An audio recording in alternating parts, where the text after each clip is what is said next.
jalan saya satu-satunya itu cuma satu lah, saya cuma berdoa aja. Berdoa nggak mungkin lah tatkala saya itu eker ke sana, eker ke sini, terus itu nggak ada hasil. Nggak mungkin saya nggak dapat hasil dari yang lain. Itu, dan saya percaya itu. Mungkin saya bisa promosi ke ABCD.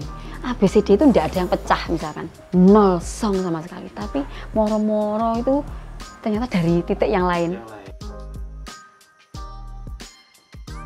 Saya selalu mengedepankan bagaimana ternyata usaha itu tidak lepas dari doa. Bagaimana kekuatan doa itu mulai saya awal dari berusaha sampai saya seperti ini, dan itu merupakan kekuatan yang luar biasa dan itu tidak bisa dimungkiri. Jadi saya selalu menekankan bahwa untuk teman-teman yang berwirausaha, tetaplah kita itu bekerja tidak hanya keras tapi juga cerdas, dan jangan sampai lupa untuk selalu berdoa.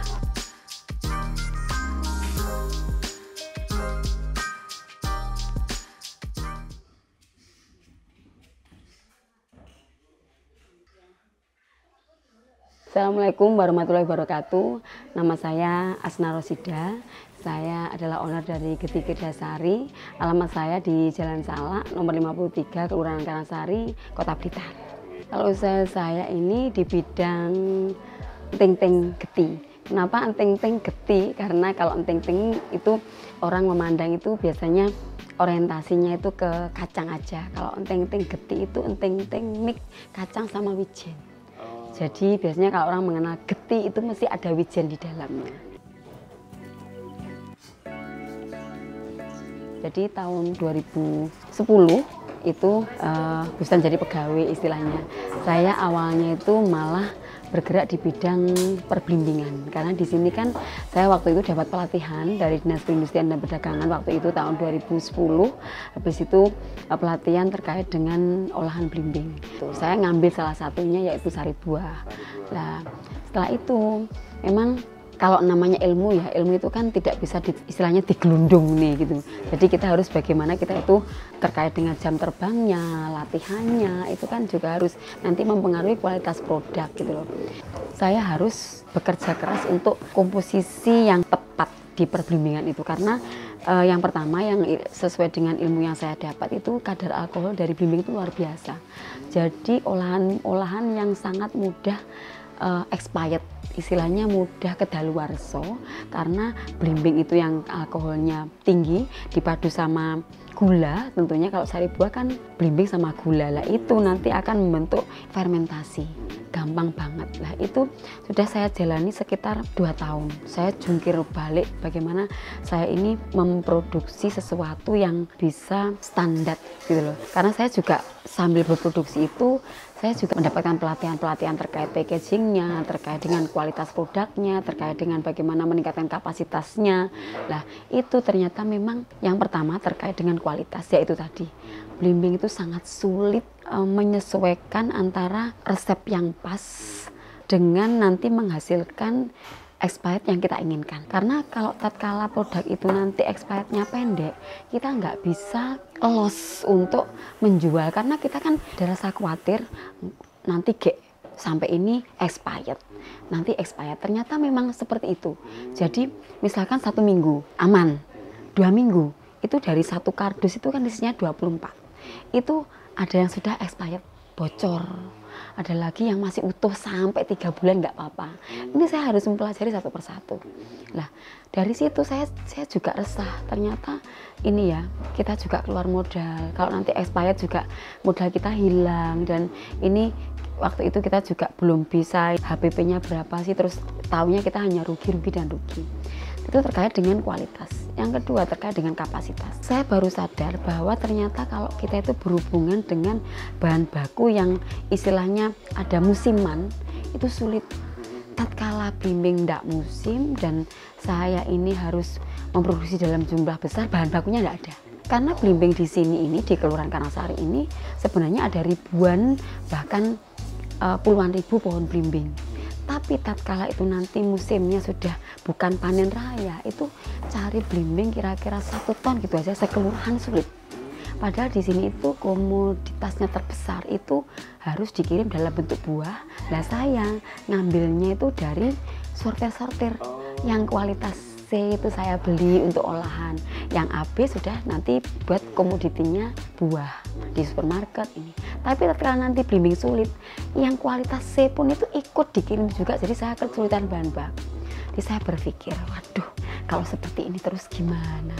Dan ini juga dialami oleh teman-teman, karena saya juga ketua paguyuban UMKM Kelurahan Karangsari yang notabene olahan blimbing itu ya dialami sampai sekarang kondisi seperti itu. Jadi tatkala kita dapat pesanan full, ternyata kadang bahan bakunya pas nggak ada. Nah, itu saya juga jenuh dengan situasi seperti itu. Akhirnya ya mungkin saya itu setelah saya resign dari pekerjaan itu kan doa saya itu cuma satu, Mas. Bagaimana saya bisa bekerja tanpa terikat waktu, bisa tetap ngopeni keluarga, tapi apa itu saya tuh yang enggak tahu, tapi yang penting bukan berbimbingan ini gitu kan.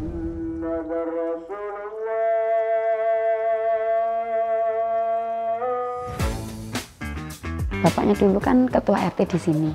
Sering didatangi sama orang-orang yang sponsor itu loh, kayak Panci Serbaguna. Nah, itu datang nyari ketua RT-nya itu lah. Terus kebetulan waktu itu ada promosi tentang Panci Serbaguna. Namanya wong saya itu ya gampangan ini ya kasihan lah, tak kasih tempat untuk promosi aja. Akhirnya saya beli, dan di situ saya menemukan resep ting-ting ini. Saya lihat karena dulu di dari mana? packaging dari brosurnya Panci itu kan mesti dikasih toh, yang ini ada resepnya, kalau pakai Panci ini bikin gini-gini loh, iya bisa bikin ini gitu. Terus saya beli pancinya, habis itu saya coba, saya kasih, kalau sekarang gitu mungkin ilmunya tes pasar ya, kalau dulu saya hanya memberikan tester itu ke temen, tetangga, saudara, enak semua kok bilang enak. Habis itu saya gini, ya bismillah lah, tak carikan PIRT wis, mugo-mugo ini nanti jadi rezeki saya yang istilahnya tuh bukan hanya untuk sementara tapi mungkin untuk seterusnya. Memang saya sudah nekat, Mas, saya belum punya pandangan ini mau tak kemas apa, belum punya, nggak punya ilmu sama sekali, ilmunya cuma perblimbingan kan nggak nyambung, buah sama camilan nggak nyambung sama sekali. Habis itu saya carikan PIRT, keluar PIRT-nya, saya mikir, kalau sudah ada PIRT-nya, berarti ini harus saya pasarkan. Saya kalau ke pusat oleh-oleh yang istilahnya ecek-ecek di Kota Blitar, saya enggak lah. Saya coba di sini ada satu pusat oleh-oleh yang terbesar di Kota Blitar. Terus saya memberanikan diri untuk membawa tester saya ini ke sana. Waktu itu saya ketemu sama anggota asosiasi makanan dan minuman. Waktu itu saya belum menjadi apa-apa di situ. Teman-teman taunya saya masih produksi aneka olahan blimbing. Saya bawa contoh itu ke salah satu pusat oleh. Sama teman saya itu diginikan, Bu, itu contoh apa? Teng-teng apa? Teng-teng geti apa tak jenengin teng-teng geti, saya gitu. Loh, kok kemasannya ngono? Enggak iso, Bu, kemasannya kudu yang cantik nih. Wis toh, aku mau ini dirasani dulu sama yang punya. Kok misalkan yang punya sudah yes sama rasane, nanti tak kemas opo, aku sih belum punya pandangan. Ya namanya rezeki ya, Mas. Saya memberanikan diri, Mbak, mohon maaf saya punya ini, tapi saya mohon maaf saya tidak tahu ini dikemas gimana, karena saya tahunya cuma memproduksi aja. Kok misalkan di sini masuk rasanya, nanti saya mau disuruh ngemasi apa saya manut. Saya soalnya nggak punya pandangan untuk tak kemas seperti apa. Habis itu dirasakne, Mas, waktu itu sama ownernya itu. Setelah itu saya itu cuman gredeg ya digowirawiri, mungkin disuruh ngerasakne karyawannya apa gimana. Jawabannya gimana, Mbak, ini produknya saman ini loh, ndak ada loh di sini, bilang gitu. Rasanya ki lain daripada yang lain. Wes saman kemas opo, aku manut pokoknya iki diterima di sini. Ya Allah, Mas, saya itu pengennya itu saat itu ingin bersujud syukur bahwa ternyata apa yang saya lakukan itu mendapat apresiasi dan benar-benar diterima di pusat oleh terbesar di Kota Blitar.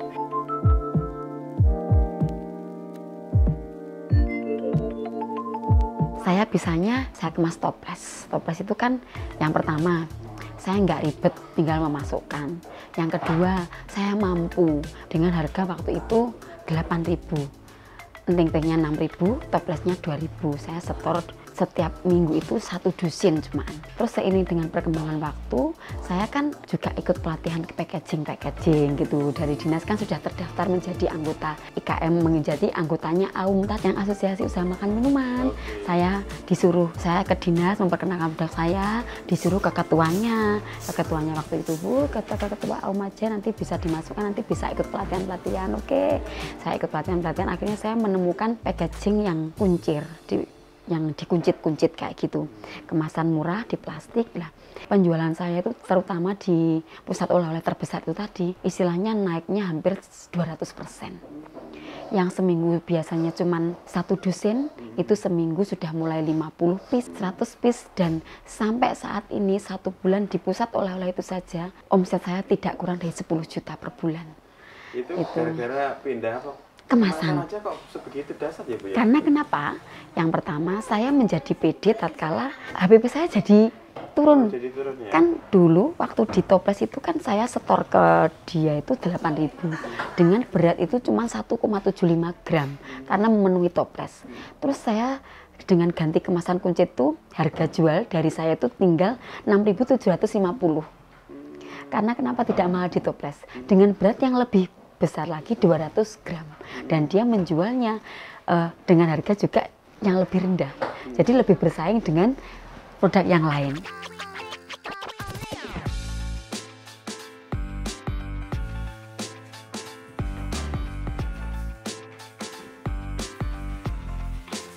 Saya waktu itu berpikir seperti ini, segmen pasarnya tepat. Jadi di pusat oleh-oleh dan perlu kemasan yang tidak perlu mahal, karena kenapa? Orang di pusat oleh-oleh itu kan pengennya beli macam-macam. Jadi harga ecer itu maksimal ini hanya 10.000. Saya lihat itu oleh-oleh yang termasuk oleh favorit. Sampai rekan-rekan saya seperti pelanggan-pelanggan itu kalau ngundang saya waktu ada hajatan atau apa itu tidak pernah memberi nama saya itu kepada Asna Rosida. Tidak pernah, kepada yang terhormat Geti Kuncit, seperti itu. Jadi saya lebih suka seperti ternyata ini bisa membranding Kridasari di orang-orang bahwa kalau cari Geti Kuncit ya berarti Kridasari.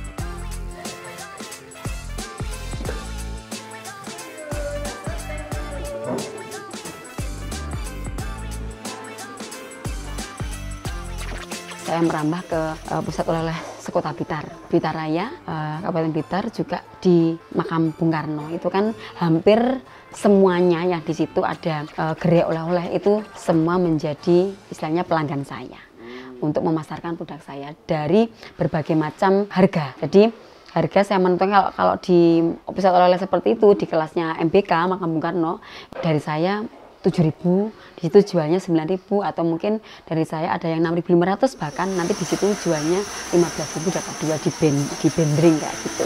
Kediri, Trenggalek, Tulungagung, karena saya punya asosiasi di provinsi, salah satu teman ada buka pusat oleh-oleh di Kediri, saya mengisi hampir semua oleh-oleh di situ dari Blitar saya bawa ke sana.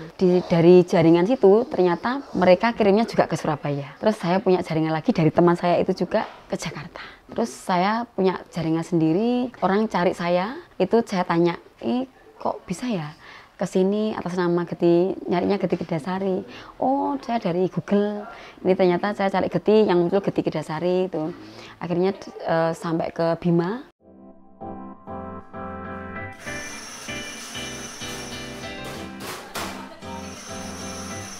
Saya itu punya kayak strategi gitu. Strategi yang saya jalankan by pengalaman. Kalau di pusat oleh-oleh itu karena notabene juga banyak yang itu teman-teman saya itu titip. Tapi kalau tatkala dibawa reseller itu istilahnya meskipun pakai merek saya, itu dia, Bu, ini mau saya bawa misalkan ke Surabaya ya, ke ini ya, itu saya harus harganya tentunya nggak sama dengan harga titip. Itu saya cash. Luar Jawa cash, Jakarta cash. Yang jauh-jauh itu saya semua cash semua. Jadi saya punya keseimbangan antara cash flow saya tetap jalan, yang nitip ini tetap jalan gitu loh. Karena di pusat oleh-oleh ini biasanya kalau memang sudah punya nama, kalau cash itu enggak mau. Tapi saya gini, kalau enggak cash aku enggak gelem, enggak cash loh. Kenapa gitu loh? Yang penting itu jalan dan itu perputarannya itu bagus, itu ini kok kita nggak rugi kok. Karena kenapa? Kita punya ring harga sendiri antara nitip sama yang cash gitu loh. Jadi bagaimana kita cash flow itu tetap stabil, ini bisa untuk nutup yang titip ini. Padahal yang nitip ini sebenarnya kalau misalkan diperhitungkan dengan penjualan cash itu secara laba atau kenaikan HPP itu nutut. Karena kenapa? Kita bedakan. Tapi reseller kita menanya gini, ini harus cash ya, tapi ada minimal ordernya. Misalkan saya ke Bima, ini minimal order harus minimal misalkan 2 juta, sini 2,5 juta dan cash. Dan selama ini mohon maaf saya tidak punya kendala untuk orang itu menghindari untuk cash gitu loh. Yang reseller itu, terutama yang luar Jawa itu saya juga alhamdulillah gitu loh. Apa karena mungkin saya sudah punya branding, karena begitu misalkan dia lihat di map atau di Google gitu sudah muncul dan ini mungkin ulasannya bagus atau seperti apa. Nyatanya contohnya yang kemarin itu aja. Kemarin itu saya punya pasar Balikpapan itu pengambilan hampir 10 juta pengambilan pertama. Itu saya suruh cash, nggak ada tolakan sama sekali. Mengalir malah gini, Bu, ini nanti totalnya berapa sih? Tolong notanya segera difoto. Nanti tatkala Ibu ini sudah siap, saya sudah transfer. Saya juga nggak tahu ya, karena mungkin kalau yang sudah bisnis mungkin mempunyai insting bisnis. Barang ini mesti laku lah nanti kalau saya bawa. Jadi dia tidak segan-segan untuk ngasih saya cash meskipun itu masih pengambilan yang pertama. Iya.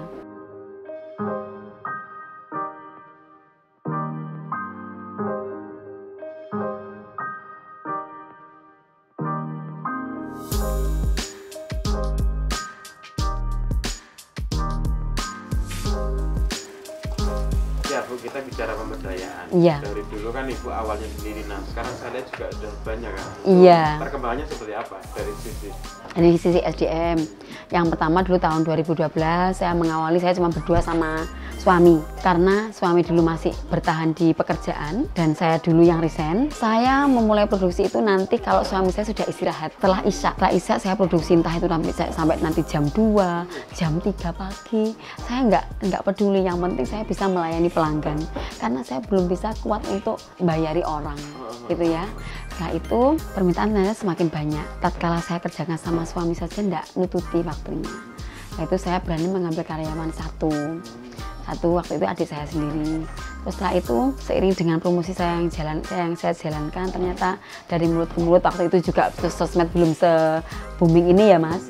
Itu saya ngambil lagi 2, 4, 6. Terus sampai sekarang ini 3 bulan sebelum puasa ini saya memang merekrut karyawan totalnya 22. Karena ya untuk memenuhi pesanan yang tahun lalu masih 4 ton, sekarang ini saya hitung dalam jangka waktu 1,5 bulan. Ini 1,5 bulan itu saya harus menyelesaikan 8 ton. Deadline nanti 7 hari sebelum Lebaran. Sebenarnya kan range harga itu saya kan mulai harga reseller, ecer, agen, sama harga konsumen itu sebenarnya kan bervariasi ya. Mulai 42, habis itu 45, 50 sampai ke 60. Itu nanti kalau di rata-rata saya bikinnya itu biasanya 45. 45 jadi omsetnya tinggal ngitung 8 ton kali 45.000 per kilonya. Bisa menjadi penopang ya. Penopang ekonomi tetangga-tetangga yang mungkin dulu nggak punya pekerjaan, memang notabene itu ya nganggur lah istilahnya. Istilahnya membangkitkan sedikit, mengurangi pengangguran, memberikan satu tambahan nilai ekonomi untuk mereka. Ini ya, inilah nikmatnya jadi wirausaha ya, bisa membantu. Ya. Yang pertama yang saya lakukan itu mungkin saya itu orangnya memang dasarnya, basic saya itu mungkin senang berorganisasi ya. Jadi mulai dulu saya ceritakan saya menjadi anggota saja di Asosiasi Usaha Makanan Minuman AUM itu. Habis itu sampai saat ini saya sebelumnya terus jadi sekretarisnya hampir 9 tahun. Terus 1 tahun yang lalu itu saya terpilih menjadi ketua. Lah itu memang dari asosiasi itu bayangkan saya mempunyai 88 orang anggota. Lah itu semua saya promosikan untuk semua berani berjualan enting-enting saya. Ngambil aja, nanti bayar kalau sudah laku. Dan bayangkan 88 mulut misalkan ya. Terus habis itu nanti dia itu juga punya pasar. Selain itu saya juga misalkan dari satu pusat oleh-oleh.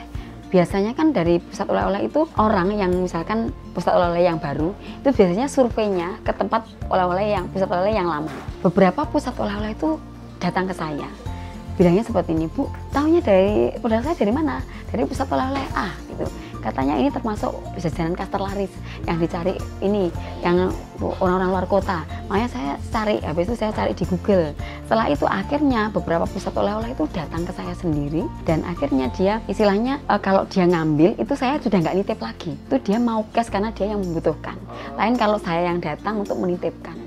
Nah itu ceritanya seperti itu. Selain dari anggota-anggota, saya punya circle dari mulai kota sampai ke provinsi. Bagaimana itu saya jadikan circle itu sebagai jaringan bisnis yang mungkin awalnya sosial, habis itu perkenalan produk yang akhirnya bisa mempunyai jaringan bisnis yang istilahnya nanti antar provinsi, dan ternyata oh si A teman saya yang provinsi itu punya pusat oleh di sana. Oke, punya pusat oleh di sana. Ternyata juga kirim ke sana. Lah, ini produk saya ini dikatut nih gitu loh. Biasanya teman-teman saya itu punya produk sendiri. Contoh misalkan sambal pecel. Lari ke Jakarta. Karena saya waktu kirim sambal pecel ini dikatutkan, ternyata oke ya saya mau ya.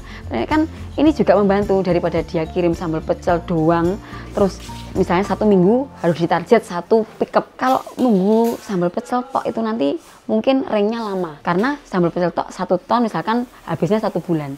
Tapi dengan sambal pecel separuh, negatif separuh, 2 minggu habis, perputarannya dia juga diuntungkan. Jadi ada simbiosis mutualisme di situ. Dia dapat untung dari penjualan geti, terus habis itu perputarannya semakin cepat. Nah ini kan teman kerasan mas akhirnya. Seperti itu. Ini jaringan yang saya bentuk secara offline ya. Jadi saya by pertemanan, asosiasi, jaringan saya bentuk jaringan dari situ meskipun awalnya sosial. Jadi kepercayaan. Bagaimana kita itu menanamkan kepercayaan bahwa kualitas produk kita selalu bagus, selalu diminati, dan selalu menjaga kualitas. Mungkin seperti itu. Jadi kalau saya ya ternyata selama ini tuh yang jalan kenapa kita bisa istilahnya gelinding. Meskipun yang dulu yang soro-soro diceritakannya itu cuma sekilas. Ternyata dari yang soro-soro itu nanti kita gelindingnya kalau sudah otomatis gitu loh. Otomatis tuh istilahnya pasar itu kita diem, datang sendiri gitu loh. Datang siapa dari mana, oh dari sana. Terus selain juga saya itu selalu care dengan ini ya, orang-orang yang pengen untuk souvenir acara, souvenir nikahan, khitanan. Itu misalkan saya melihat di mana-mana itu ada budget tertentu, oh souvenir saya harganya sekian.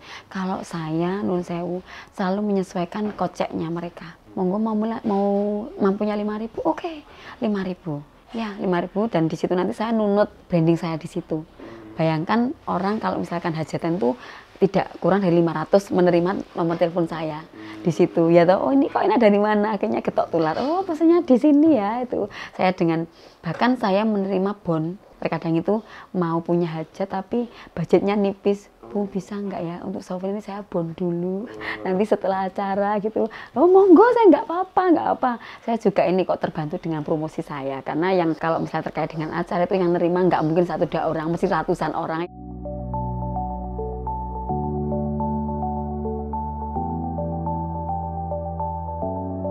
Bu, ada pengalaman yang kurang menarik nggak di usaha ini Bu? Yang karena juga ada bon, ada apa gitu. Iya. Kalau terkait dengan pengalaman keuangan, alhamdulillah ya, terkait dengan yang bon-bon itu saya selalu berpositif thinking. Dan itu tidak ada kendala saya terkait dengan bon macet, tidak ada. Apapun itu terkait dengan souvenir, terkait dengan yang nitip-nitip itu tidak ada sama sekali. Malah yang kendala saya itu marketing itu kendala, kalau kendala yang kecil-kecil itu sudah biasa, Thomas, ditolak itu sudah biasa. Misalkan kita mau masuk ke agen gitu, oh ini Bu, ini saya sudah biasa menurut saya, itu bukan merupakan kendala lah. Ini memang yang harus dihadapi di lapangan ya, seperti itulah. Ditolak itu resiko, ditolak biasa, ditolak sana sini sudah biasa. Tapi kalau sekarang pemasaran saya sudah istilahnya sudah stay di sini, dan itu kendala saya sekarang malah di alat. Bagaimana saya bisa mempunyai peralatan itu yang kayak permen gitu lah. Tidak perlu saya dibungkusi satu-satu, ini perlu tenaga banyak, meskipun itu nanti saya tetap dimasukkan kayak permen, ting yang kayak ting itu kan alat otomatis itu.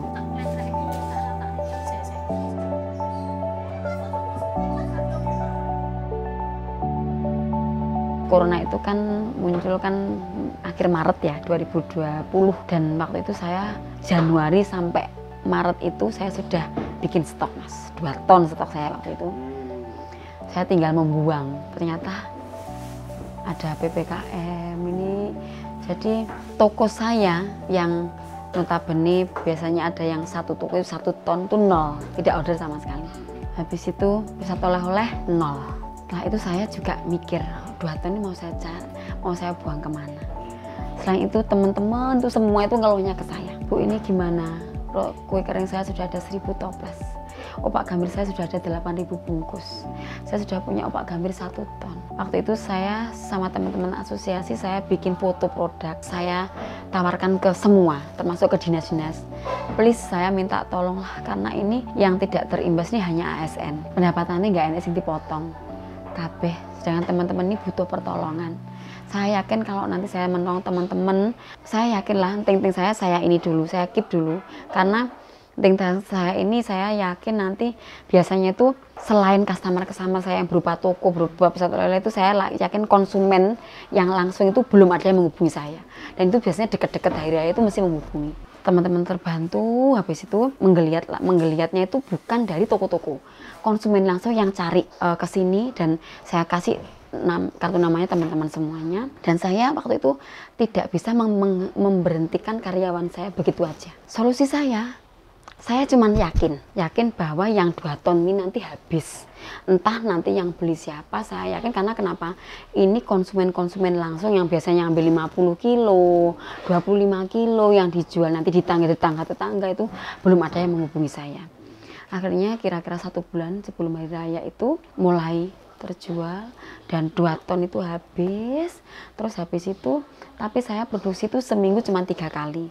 Biar saya tidak memberhentikan karyawan saya secara total. Tapi namanya usaha, Mas, ternyata saya yakin kok.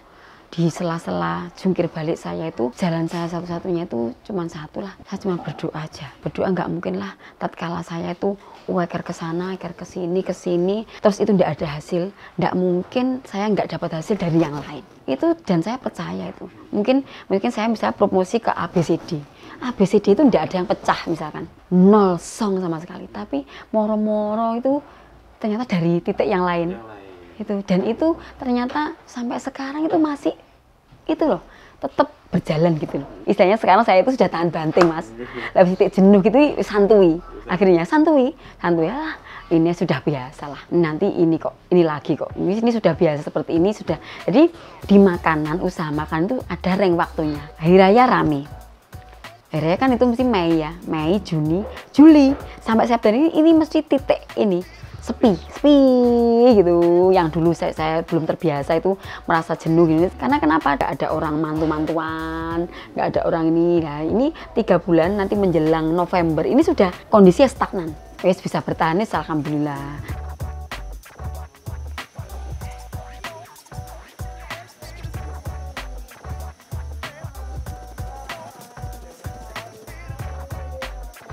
Saya selalu mengedepankan bagaimana ternyata usaha itu tidak lepas dari doa. Bagaimana kekuatan doa itu mulai saya awal dari berusaha sampai saya seperti ini, dan itu merupakan kekuatan yang luar biasa dan itu tidak bisa dimungkiri. Jadi saya selalu menekankan bahwa untuk teman-teman yang berwirausaha, tetaplah kita itu bekerja tidak hanya keras tapi juga cerdas, dan jangan sampai lupa untuk selalu berdoa. Saya Bu Asna dari Enting-Ting Getikirdasari, saya terima kasih, dan terakhir saya ucapkan alhamdulillahirrahmanirrahim. Wassalamualaikum warahmatullahi wabarakatuh. Jangan sampai lupa Getikirdasari selalu di hati. Iya.